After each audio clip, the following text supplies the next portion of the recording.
Welcome to my art channel if you're new, and welcome back if you're not.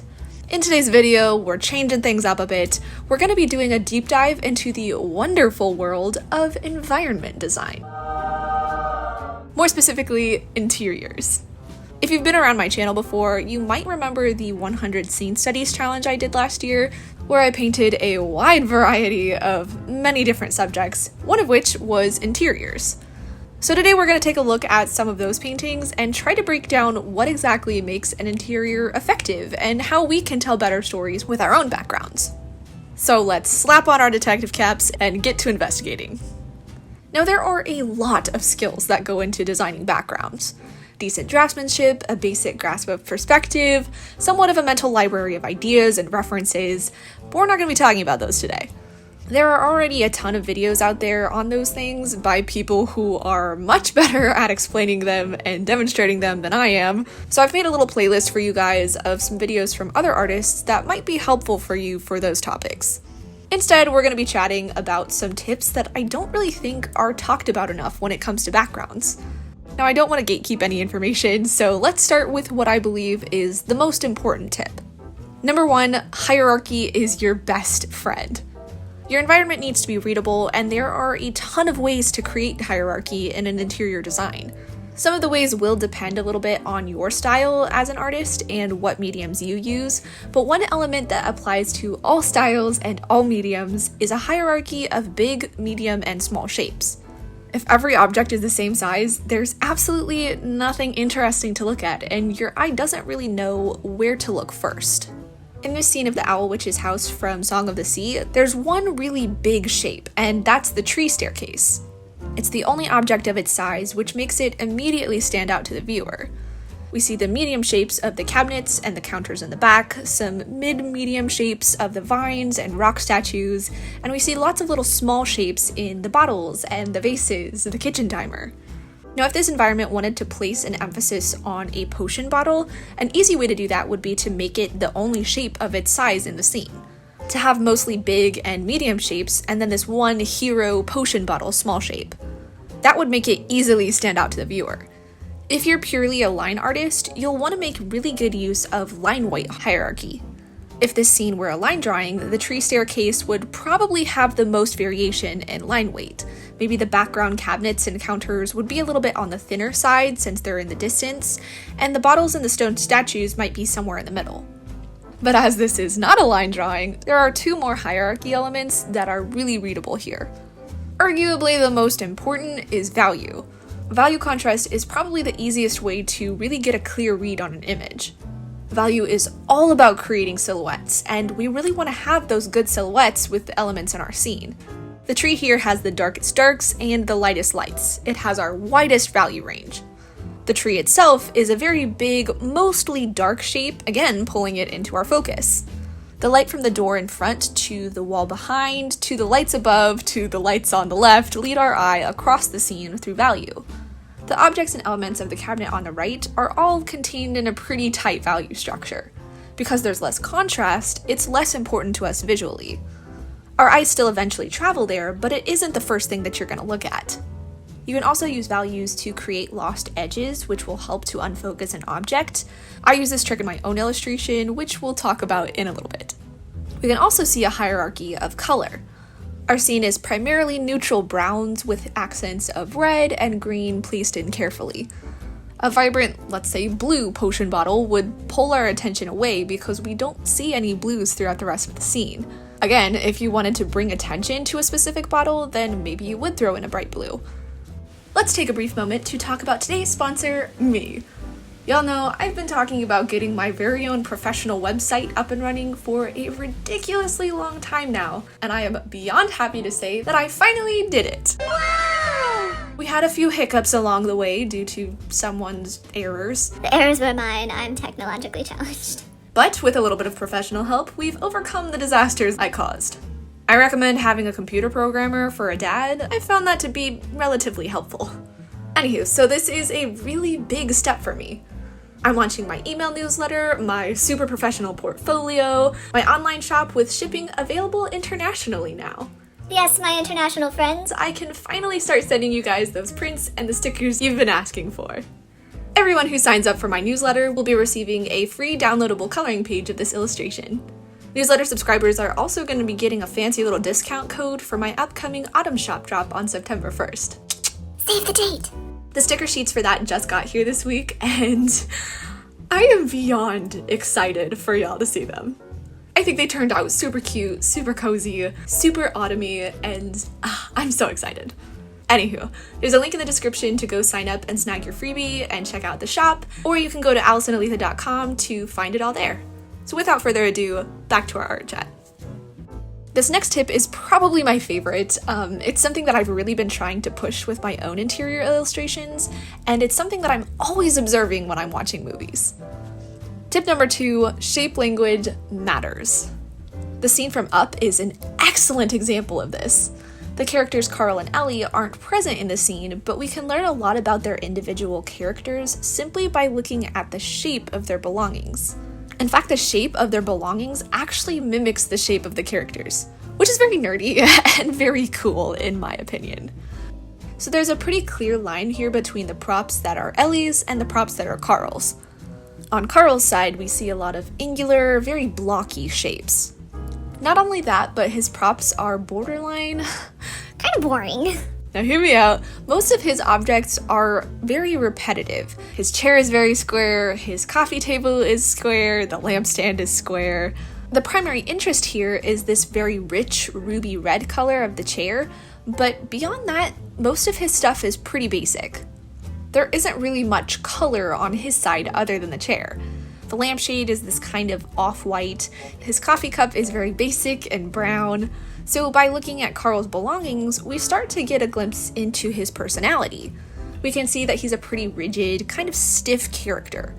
But that hero red color shows us that he's also not afraid of a little bit of adventure, of being a little bit different.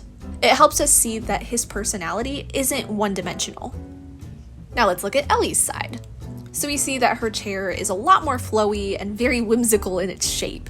It also has this really unique floral pattern. Her lampstand and lampshade are very curvy. There's also a little bit of color there. Her coffee table has curved legs. There's a lace doily on the tabletop. We can also see that she's a tea person. She has this relatively simple, just elegant little teacup and saucer. So looking at her belongings, we can see that she's a little bit of a softer character. She's also a bit more out there, a bit more quirky, but not so out there that her things overtake his. We also see some unity in this piece. So on the shelf behind Ellie's chair, there's a little wooden figurine set with this blocky figure and a circular figure, again mimicking the characters' shapes. There's also a colorful rug encircling the chairs. So even if you've never seen the movie, you'd probably pick up on the fact that this room belongs to a married couple. An environment gives a character more personality, and the characters give a space meaning. This is why visual development artists absolutely Amaze me. They're constantly working to further the storytelling through their environments and their props. There's so much in a scene that we don't even consciously pick up on, but each element was intentionally placed there. Which brings me to the next tip. It's not just about filling a scene with a bunch of props. Each prop needs to mean something. So in the scene from Toy Story, we're looking at a room for 2 kids that are a decent span of years apart. On Molly's side of the room, we see a crib, we see a lot of baby toys, we see a mobile, and on Andy's side, we see a regular twin-sized bed. We see a desk, more quote-unquote big kid toys. So once again, the props kind of reflect the characters, and in this case, their ages. The props also reflect what kind of environment it is, so in this case, a bedroom. So you're not going to see a coffee table or a refrigerator in a kid's bedroom more than likely. For the ages that these kids are, it wouldn't make sense to add, let's say, a pool table or a computer monitor. It's not about simply filling a space with things. You need to really think about the elements you're adding and whether or not they're an accurate representation of your characters. So in the scene from Luca, we see a peek at Julia's bedroom. We can already tell that she's a little bit older than the characters in Toy Story. Even though she's still got some toys on the floor and the shelf, her belongings are a bit more preteen. We can also see pretty quickly that she's a bit of a nerd. There are a ton of books all over the place. We can see that she loves music and maybe has a hobby in photography from the Polaroids hanging around. The partially unpacked suitcase is also a subtle reminder that she's only here for the summer. So all of these little things mean something. Now I know I've shared this story before, but I feel like it's worth mentioning again. It is a very, very helpful trick. So one year during high school art camp, I took an improv workshop. It went so much worse than you would think, which is not a relevant fact, but anywho. So one of the things that the improv teacher taught us when doing a scene is to think, yes, and. So when you have an idea, how can you expand on it? How can you develop an entire story with one little idea? I like to use this method when I'm working on an illustration. So for the library illustration from a few videos ago, I had one starting idea. Library. Obviously. So thinking, yes, and maybe it's a library in the Meraki Meadow. Yes, and maybe there's a lot of greenery. Yes, and maybe its occupants are animals. Yes, and maybe Fergus the Fox is the librarian. Yes, and maybe he wrote most of the books. I'm sure you get the point. Taking an environment idea, expanding on it, and filling it with the right props. You can also kind of reverse engineer this by taking one prop idea and building an environment around it. So say you don't know what kind of scene you want to illustrate, or even who the characters in the space would be, but you know you want to paint, let's say, a teacup with a really pretty pattern. Yes, and that teacup is on a rustic wooden table. Yes, and that wooden table is in a country tavern. Yes, and that tavern is full of ruffians. Now I'm just thinking about Tangled. Anyways, yes, and the teacup belongs to a prissy old duchess who brought it in herself because she doesn't trust the establishment's cleanliness. See what I mean? You can build so much story from very small ideas. But because one idea can turn into 1,000, you also need to know when to dial it back. Again, take a look at each element, and if they aren't helping to tell the story, then cut it out. Sometimes you gotta be a little bit vicious with your artwork. If a prop isn't fitting with the story, You need to let it die. either your story needs to change if the prop is that important to you, or the prop needs to change. More often than not, it's the prop. Things speak, so make sure they're speaking the right story. Now we briefly touched on this tip in the hierarchy section, but number 4, color cohesion. Even if we just took swatches of the colors from the Song of the Sea study, we'd probably get a pretty good feel of where we are. We have this very naturey, mostly muted palette. It leans more towards a forest environment. We get a bit more of a cozy nighttime feel from the warm lights too. Swatching the Luca and Toy Story scenes, we see a lot more vibrant colors. The color palette is definitely a lot more playful. So Molly's toys are more pastel, kind of giving us this babyish vibe, whereas Andy's toys and belongings are much brighter and more kind of mid-elementary age. Now Julia's room also has bright colors, but they're in a much smaller color range. The standout colors are this kind of scarlety red and the darker teal blue. The colors you use in a background can really reflect both the environment itself and the characters' personalities if you use them correctly. So let's say you're creating a background for a vampire in a film noir aesthetic. Baby pinks and sunshine yellow are probably not gonna be your go-to colors. Now, I'm not at all saying that you can't do some unexpected things with your color palettes. You know, if your vampire character is a fan of Sailor Moon and, I don't know, Teletubbies, then maybe those colors would make sense in their space. But as always, story is key. It all comes back to the story. You have to make sure that the colors you're using align with the story that you want to tell. Using nuance, you can fit just about any color into an illustration. So like we talked about in the color theory case video, all color is relative. For example, this blue looks more saturated here, yet the same blue looks quite dull here. What exists in this kind of gray, golden yellow of the color wheel triangle thing, I don't know. This thing here. It swatches pretty green over here. I'll show you later in the video how I faked using a lot of greens in this illustration while barely using actual green pigment at all. So we've talked about color, we've talked about hierarchy, but there's one more thing that might be, I guess, more of a cake topper tip, but it absolutely sells the believability of your environment. And that is to know your materials. What exactly is it that distinguishes a carpet from a hard flooring? What distinguishes tiles from rough wooden planks? How can you show an object is matte versus shiny, or smooth versus rough? We need to have at least a basic understanding of creating textures in our environments. Again, some of this is going to depend a little bit on your personal style. If you're painting like a plank of wood in a The Last of Us game kind of style, then you're going to need to be a lot more detailed. You're going to be carefully lining the grain of the wood, highlighting the edges where the grain dips down into the plank. You're really getting into a lot of the nuances of texture. But if you're working in a kind of Hilda style, then a few simple lines are going to convey pretty quickly that you're looking at a plank of wood. You need to understand what material it is that you want to paint and what style you're painting it in. Some of the ways you can distinguish between materials is determining whether your object is glossy or matte, whether it's rough or smooth, whether it's wet or dry. A glossy material is going to reflect a lot more light than a matte material is. A bumpy rock has a lot more value contrast than a smooth computer mouse. Reflectivity is a very, very big part of painting believable textures. Now, I definitely still have a lot to learn about textures, and I am by no means the greatest at it. But it's definitely an area of art that interests me quite a lot. There's a ton of nerdistry behind it, and y'all know that nerd gene It runs deep through me. It really doesn't take all that much to help a viewer understand the texture and material of the object they're looking at. The eyes are very smart and very, very quick to make assumptions about what they're looking at. It's not about painting every single strand of a faux fur rug. It's about implying enough texture for the viewer to understand it.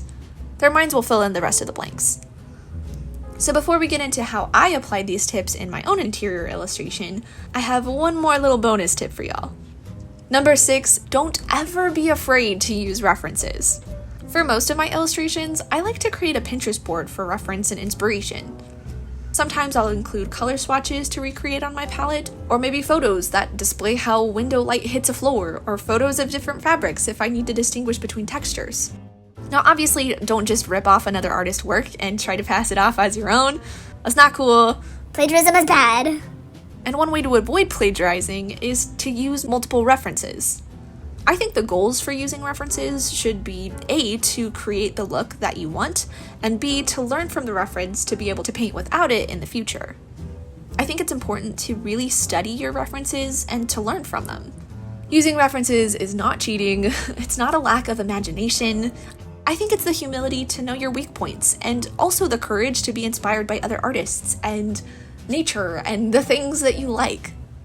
So, let's chat a little bit about how I use these tips in my own illustration. First up is hierarchy. We needed to get those big, medium, and small shapes and the readable values. Now, I admit, I'm always very quick to go straight to lots of smaller detail shapes. I like to add props without really thinking about the structure of the environment behind them. So what helped me here was to actually draw a top-down view of the room, just to kind of get a read on the bigger structures first. So I wanted a counter with a built-in overhang, I wanted a long wall with lots of shelving and drawers, and I also wanted a wall of P.O. boxes. Now, for the longest time, I heard the phrase P.O. box, and I never gave it a second thought. I knew that they were those little cute boxes at the post office that people get their mail from, but it didn't occur to me until far more recently than I would ever care to admit that P.O. stands for post office. It's literally a post office box, a personal mailbox at the post office. I'm an idiot. Please make fun of me in the comments. I deserve it. Anyways, so I now knew the big shapes. After choosing a camera angle that would allow me to really put an emphasis on the back wall of shelves and drawers, I started in on the medium and small shapes. I added our medium-sized postmaster and a medium bunny. In the original idea, I actually wanted to make the postmaster a tortoise because, I don't know, I thought it'd be cute. But then I realized that that might be taken as a bit of a slight against the postal system. I also didn't realize until after the fact that a badger might also be insulting. But truthfully, I did just simply paint a badger because I thought he looked cool. I promise there are no underhanded insults intended here. Anywho, I tried to vary the shapes of the shelves and the drawers so that I could kind of bounce around the scene a bit more. All the P.O. boxes in the back are the same size. The repetition makes it just a bit more unfocused than the different drawer shapes toward the left. I also created hierarchy here with the values. I always make a value key for my illustrations just to kind of help guide me to bring focus to the right places. Toward that P.O. box wall and the bit of wall just behind the badger's head, also in the greenery at the top, I tried to make use of lost edges, bleeding one value into another to unfocus it. I added the stack of boxes in the bottom left foreground to kind of help lead the eye back toward the middle. I added the mailbag with the papers, the long drawer at the bottom of the wall, the large package on the shelf, all those medium-sized things. And then it was time to start bringing in the smaller elements. Now, like I said, this is where I tend to go a little bit ham. So in the painting process video I made for the interior scene studies, I talked a little bit about my obsession with cluttercore, an obsession that has only grown with time. I love painting lots of little things everywhere. So I added the little squirrel and his overflowing bag of letters. He must have a lot of pen pals. I added in the shipping rate sign and the frames on the back wall, the wooden mail scale, the bell, all the little packages and papers and notes. All the while, I was making use of shape language and making the props tell the story. So because this exists in the Meraki Meadow, I really wanted my shape language to be a little bit more wonky with lots of organic shapes added in, adding lots of wonky curves to the wooden elements and the drawers. It needed to be whimsical in its shape language. As I was mentally developing the story of the Badger Postmaster, I started kind of thinking how I could share his personality in those props. Introducing Mr. Emerson, the Meraki Meadow Postmaster. He's a little bit of a scatterbrain. He tends to leave notes around the office to help him stay on task and remind him which packages and letters are due the soonest. The mail isn't admittedly the most organized. Some of the envelopes find themselves strewn on the floor or in the drawers with the plants. And speaking of plants, he finds a lot of happiness in growing plants and filling the office with them. He kinda galumps around a little bit, but there's no denying that everyone in the Meraki Meadow absolutely adores him. Flighty though he may be, he never fails to take care of his plants and to get the many letters and packages of the meadow to their recipients. Each element I added had to be a reflection of the environment itself and the character who existed in it. And of course, I was also thinking about the color palette. So I knew from the beginning that I wanted a warmer scene with lots of reds and browns. But I also knew I wanted to paint in a lot of greenery. Now I did use a little bit of green gouache in my quote-unquote green mixes, but most of the mixture was actually yellow ochre and a touch of spectrum red. Playing around in this gray area of yellows really allowed me to fake green plants without making it look garish. The power of grays, man. It's magical. Now I did pull in a bit more of a cooler green with the mailbag on the floor, just to kind of pull a little bit more attention to it, but I tried to keep most of the greens this kind of warm gray. Now let's talk materials. So the main material in this scene is wood. There's wooden floors, a wooden desk, wooden drawers, and wood tends to be quite reflective. There needed to be a gradient from the lightness of the wood flooring being hit by like this off-screen natural light to the wood floor at the left behind the desk. Now I didn't paint every wood grain texture on the floor because it's not really the focal point. Instead, I painted a few lines to separate the plank shapes. Now I also wanted to play around with cracked walls. I actually really liked how the crack at the bottom right wall looks. Is it super noticeable? No. But I do think you can tell that the wall is kind of old and cracked. Or maybe you can't. I don't know. Like I said, I'm still learning a lot about painting materials, and truthfully, my materials are not always the clearest. I most definitely made use of references with this illustration. At the very beginning, I created a Pinterest board with lots of old post office photos, many pictures of badgers, lots of letters and stamps, all sorts of things. I never directly painted for many of them, but just tried to pull from the general vibe. I also referenced this super cute wooden toaster toy from the brand Odin Parker. Y'all, I am obsessed with wooden toys. I don't know, man, I thought it'd be really cute if the postal scale was inspired by them. I was not super effective in making it look wooden. The grain looks a little bit more like tiger stripes, if you ask me. But I tried, and I did learn from the process, so I'm gonna call that a win. Overall, I am super happy with how this illustration turned out. I definitely think it's one of my favorites this year, and I really think it helped me absorb the things I learned about interiors during the Scene Studies Challenge, and really put them into action. I love painting interiors, and I'm really excited to paint some more of them in the future. Thank you guys so much for watching. I hope this video helped you better understand what exactly makes a background interesting and effective, and how you can tell better stories with your own backgrounds. Huge thank you to the Cozy Club over on Patreon for supporting me in my art journey. You guys make it possible for me to create the art and the videos that I enjoy, so thank you for that. If you'd like to see the painting process for the interior scene studies, there's a link in the description to check it out. Fair warning, that video was made a while ago, and it's fairly cringy. Viewer discretion is advised. Anywho, thanks again for watching, and I'll see you soon. Bye guys!